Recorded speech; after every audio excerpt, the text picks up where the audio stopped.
अस्सलाम वालेकुम students, tenth biology. आज हम यूनिट नंबर 11 पर बात करेंगे और जो कि हमारे पास है होम्योस्टेसिस। जी, मेजर कॉन्सेप्ट जो है इस यूनिट होम्योस्टेसिस में वो हमारे पास 4 हैं, जिसमें हम homeostasis in plant, homeostasis in human, urinary system of human and disorder of kidney, in 4 major जो कॉन्सेप्ट है उन पर हम सीखेंगे इस यूनिट में। लेकिन उससे पहले बेटा ये जानना ज़रूरी है कि होम्योस्टेसिस एक्चुअल है क्या। ठीक है, तो बेटा होम्योस्टेसिस में be define as the maintenance of the internal condition of a body at equilibrium, despite change in the external environment. जी, तो आसान अल्फाज में आप इसे यूँ समझ सकते हैं कि होम्योस्टेसिस से मुराद बैरूनी माहौल में तब्दीलियाँ आने के बावजूद जिस्म के अंदरूनी हालात में इतदाल और तवाज़न कायम रखना है। ठीक है, मीन के बाहर के टेम्परेचर में अगर तब्दीली है लेकिन हमारी बॉडी जो है वो इंटरनली सिस्टम को मैनेज करती है ताकि बैरूनी जो यानी आउटर एटमॉस्फेयर जो है उसका जो असर है वो इंटरनल सिस्टम्स पर नहीं हो। जैसे कि इसकी एग्जांपल है the core temperature of human body remain at 37 degree centigrade, despite fluctuation in the surrounding air temperature. जी, इसकी मिसाल जो है वो हमारे इर्द गिर्द के माहौल के दर्जा हरारत में तब्दीली के बावजूद इंसान के जिस्म का अंदरूनी दर्जा हरारत जो है वो 37 डिग्री सेंटीग्रेड ही रहता है। ठीक है, अगर बाहरी टेम्परेचर 40 है, 45 है, जैसे गर्मियों में बाज़ औक़ात ये 48 तक भी चला जाता है, 50 तक भी बाज़ इलाकों में चला जाता है, लेकिन इंसानी बॉडी जो है उसका जो इनर कोर टेम्परेचर है वो 37 है और वो इसी को ही मेंटेन रखता है। ठीक है, तो इसे हम बॉडी का इंटरनल सिस्टम बोलते हैं जो कि इस पर काम करता है और उसे होम्योस्टेसिस कहते हैं। ठीक है जी बेटा, तो similarly the blood glucose level remain about 1 gram per litre, deposit eating a meal rich in carbohydrate. इसी तरह कार्बोहाइड्रेट से भरपूर खुराक खा लेने के बावजूद भी खून में ग्लूकोज की सतह 1 ग्राम फी लीटर ही रहती है, यानी इससे ज़्यादा नहीं बढ़ती। अगर इससे ज़्यादा बढ़ती है तो उसे एक डिज़ीज़ जो है वो लाहक होती है जिसे हम डायबिटीज़ बोलते हैं। अब हमारा इंटरनल सिस्टम जो है वो इस ग्लूकोज लेवल को मेंटेन रखता है। ठीक है, ये दूसरी एग्जांपल हो गई। अब इसी के साथ body cell need the internal environment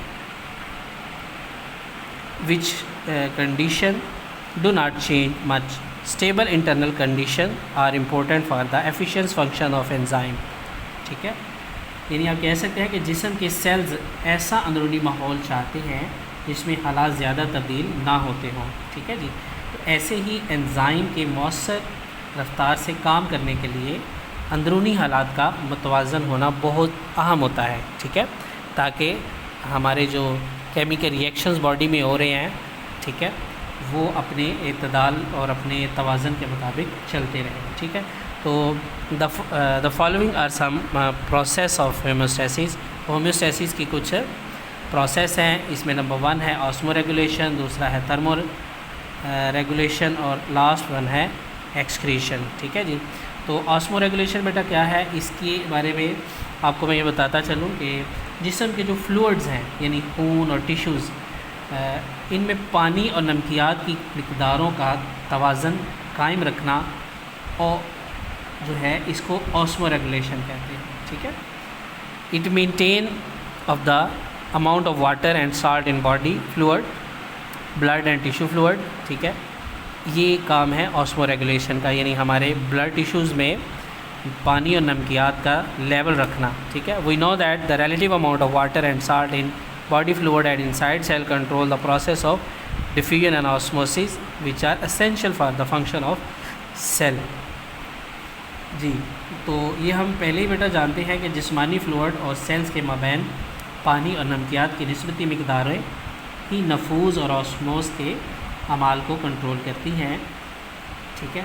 और ये जितने भी सेल्स के अमाल हैं, यानी सेल्स के जो काम है, कि काम करने के लिए बहुत ही ज़रूरी होता है, ठीक है। और इसे ऑलरेडी आप रिकॉल कर सकते हैं, the concept of tonicity from grade 9 biology. तो 9th क्लास में आप जो टोनिसिटी पढ़ चुके हैं, उसमें इस पर बात हो चुकी है। जिसके बाद है थर्मोरेगुलेशन। जी बेटा, थर्मोरेगुलेशन क्या होती है? बेटा थर्मोरेगुलेशन जिस्म के अंदरूनी दर्जा हरारत को कायम रखना थर्मोरेगुलेशन कहलाता है, ठीक है। यानी जैसे कि आपने ऊपर पढ़ा है कि in human core body temperature जो है वो 37 डिग्री है और बॉडी इसी को ही मेंटेन करती है। तो इस पूरे अमल को हम थर्मोरेगुलेशन बोलते हैं, ठीक है।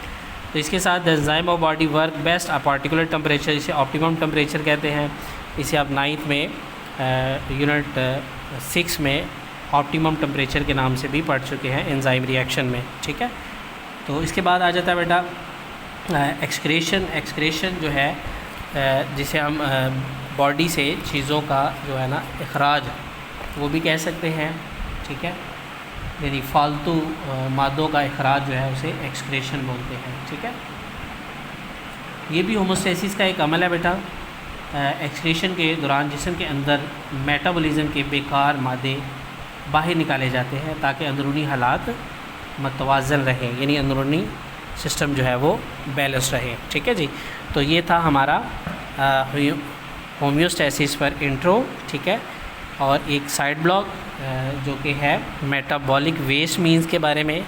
जी, तो मेटाबॉलिक वेस्ट क्या होते हैं? यानी हमारी बॉडी में जो होने वाले केमिकल रिएक्शंस हैं उनमें कुछ बेकार मादे, उनसे ये मुराद है जो मेटाबॉलिज्म के दौरान बने और वो जिस्म को नुकसान पहुंचा सकते हैं, इन्हें मेटाबॉलिक वेस्ट कहते हैं और इसे जिस्म से बाहर निकाल दिया जाता है।